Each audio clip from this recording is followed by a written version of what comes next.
योगी कथा प्रकरण 13. कोजागिरी पौर्णिमेला श्री विष्णूंचे आगमन. कोजागिरी पौर्णिमेला श्री विष्णू दरवर्षी आमच्या घरी येत असत. रात्री अंदाजे 10 नंतर त्यांचे आगमन होत असते. त्यावेळी आम्ही देवघराजवळ बसत असू. देवघरात दिवा तेवत राहत असे. श्री विष्णूंचा वास 1.25 प्रहर राहत असे. ते माझे शरीरात राहत असत. त्यामुळे अनेक संकटांचे निरसरण होत असे.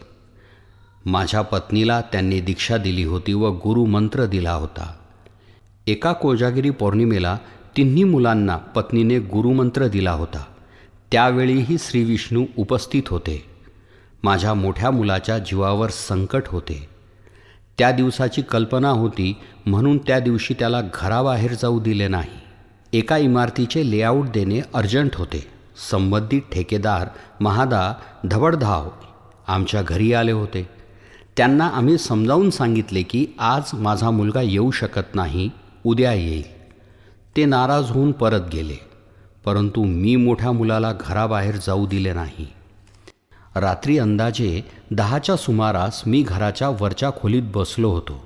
त्यावेळी माझी मुले, पत्नी घरात होती. इतक्यात श्री विष्णूंचे आगमन झाले. सर्वांनी त्यांचे दर्शन घेतले.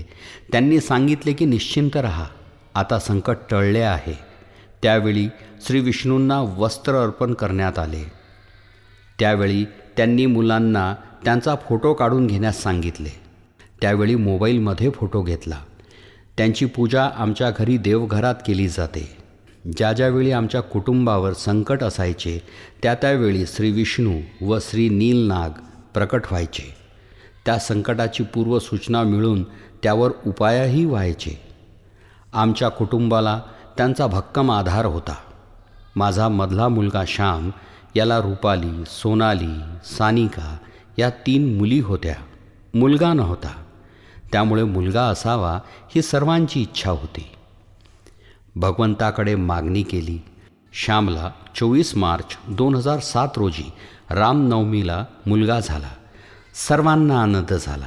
त्याचे नाव श्रीराम ठेवावयास सांगितले. त्याचा पहिला वाढदिवस इंग्रजी महिन्यानुसार न करता मराठी तिथीनुसार साजरा करण्याचे ठरविले. आमच्या शेतातील श्री विठ्ठल रुक्मिणी मंदिराजवळ रामनवमीला 1000 माणसांचा महाप्रसाद ठेवला. ते वर्ष होते सन 2008.